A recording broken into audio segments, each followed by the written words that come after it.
ಇನ್ನು ಬೆಂಗಳೂರಿನ ಮಲ್ಲೇಶ್ವರಂನಲ್ಲೂ ಕೂಡ ಇವತ್ತು ಕನ್ನಡ ಪರ ಸಂಘಟನೆಯ ಕಾರ್ಯಕರ್ತರು ಸರ್ಕಾರದ ವಿರುದ್ಧ ಆಕ್ರೋಶ ಹೊರಹಾಕಿದ್ರು. ಕಾವೇರಿ ನೀರಿನ ವಿಚಾರಕ್ಕೆ ಸಂಬಂಧಪಟ್ಟಂತೆ ರಾಜ್ಯದಲ್ಲಿ ಬರ ಇದೆ. ಈ ಸಂದರ್ಭದಲ್ಲಿ ತಮಿಳುನಾಡಿಗೆ ನೀರು ಹೋಗಿದ್ದೇ ಆದರೆ ಕರ್ನಾಟಕ ಬಂದ್. ರಾಜ್ಯ ಸರ್ಕಾರಕ್ಕೆ ಕನ್ನಡ ಪರ ಸಂಘಟನೆಗಳ ಎಚ್ಚರಿಕೆ. ಸಾರಾ ಗೋವಿಂದು, ಕರವೇ ಶಿವರಾಮೇಗೌಡರ ಬಣದಿಂದ ಪ್ರತಿಭಟನೆ ಆಗಿದೆ. ಕಾವೇರಿ ನೀರು ನಿಯಂತ್ರಣ ಸಮಿತಿಯ ಆದೇಶಕ್ಕೆ ಖಂಡನೆಯನ್ನು ವ್ಯಕ್ತಪಡಿಸಿದ್ದಾರೆ. ಬೆಂಗಳೂರಿನ ಮಲ್ಲೇಶ್ವರಂನಲ್ಲಿ ದೊಡ್ಡ ಸಂಖ್ಯೆಯಲ್ಲಿ ಕನ್ನಡ ಪರ ಸಂಘಟನೆಯ ಕಾರ್ಯಕರ್ತರು ಜಮಾಯಿಸಿದ್ರು. ಸರ್ಕಾರದ ವಿರುದ್ಧ ಆಕ್ರೋಶವನ್ನು ಹೊರಹಾಕಿದ್ರು. ಯಾವುದೇ ಕಾರಣಕ್ಕೂ ಈ ಸಂದರ್ಭದಲ್ಲಿ ಸರ್ಕಾರ ಒಂದೇ ಒಂದು ಹನಿ ನೀರನ್ನು ಕೂಡ ಬಿಡಬಾರ್ದು ಅಂತ ಹೇಳಿ ಪಟ್ಟು ಹಿಡಿದಿದ್ದಾರೆ.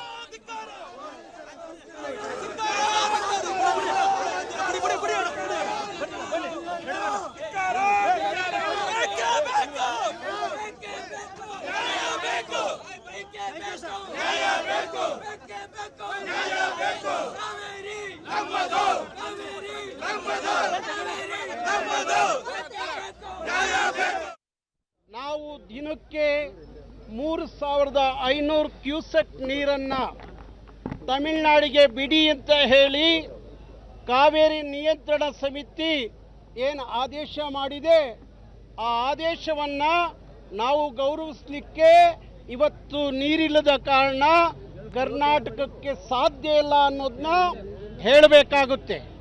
ಇವತ್ತು 15 ದಿವಸಗಳ ಕಾಲ 4.5 TMC ನೀರನ್ನ ಎಲ್ಲಿಂದ ನಾವು ಕೊಡಲಿಕ್ಕೆ ಸಾಧ್ಯ?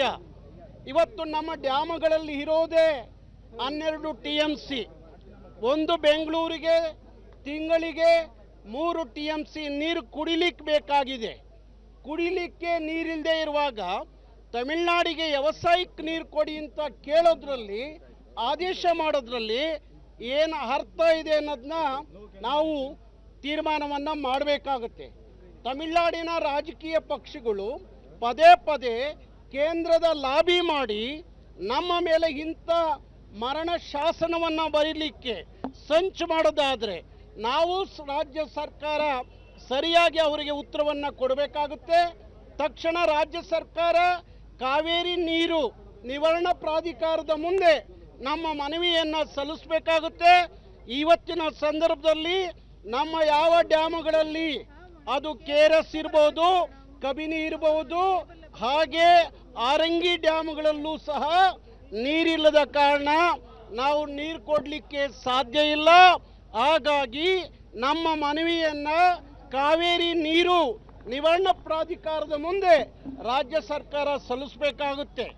ಅದನ್ನು ಹೊರತುಪಡಿಸಿ ರಾಜ್ಯ ಸರ್ಕಾರ ಕರ್ನಾಟಕದ ರೈತರ ಹಿತವನ್ನು ಬಲಿ ಕೊಟ್ಟು ನಿಮ್ಮ ರಾಜಕಾರಣಕ್ಕಾಗಿ ಇವತ್ತು ಈ ನಾಡಿನ ರೈತರನ್ನ ನೀವು ಬಲಿ ಕೊಟ್ಟು ನೀರು ಬಿಟ್ಟಿದ್ದೆ. ಆದರೆ 91ರಲ್ಲಿ ಇಡೀ ಕರ್ನಾಟಕದ ಜನ ಹೇಗೆ ಭುಗಿಲೆದ್ರಲ್ಲ, ಹಾಗೆ ಭುಗಿಲೆ ಹೇಳಬೇಕಾಗತ್ತೆ. ಅವತ್ತು 91ರಲ್ಲಿ ಆದಂಥ ಸಾವು ನೋವುಗಳು ನಿಮಗೆ ನೆನಪಿರಲಿ.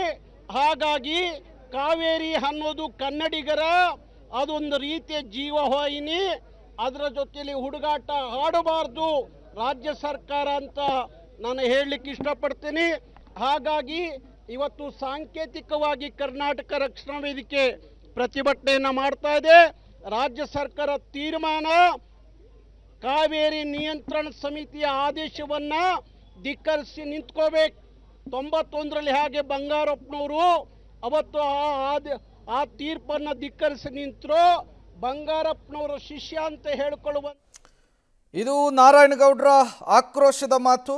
ಯಾವುದೇ ಕಾರಣಕ್ಕೂ ಸರ್ಕಾರ ಒಂದೇ ಒಂದು ಹನಿ ನೀರನ್ನು ಕೂಡ ಬಿಡಬಾರ್ದು ಅಂಥೇಳಿ ಆಗ್ರಹಿಸ್ತಾ ಇದ್ದಾರೆ.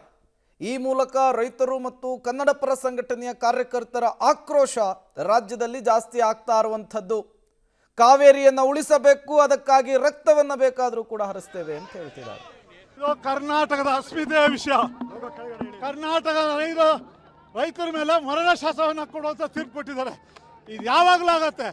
ರಾಜ್ಯ ಸರ್ಕಾರ ಸಮಗ್ರವಾಗಿ ವಾದ ಮಾಡಬೇಕು, ಸರಿಯಾದ ನ್ಯಾಯಾಧೀಶರು ನೀಡಬೇಕು, ಈಗ ಆಗಿರೋ ಅನ್ಯಾಯವನ್ನು ಸರಿ ಮಾಡಬೇಕು.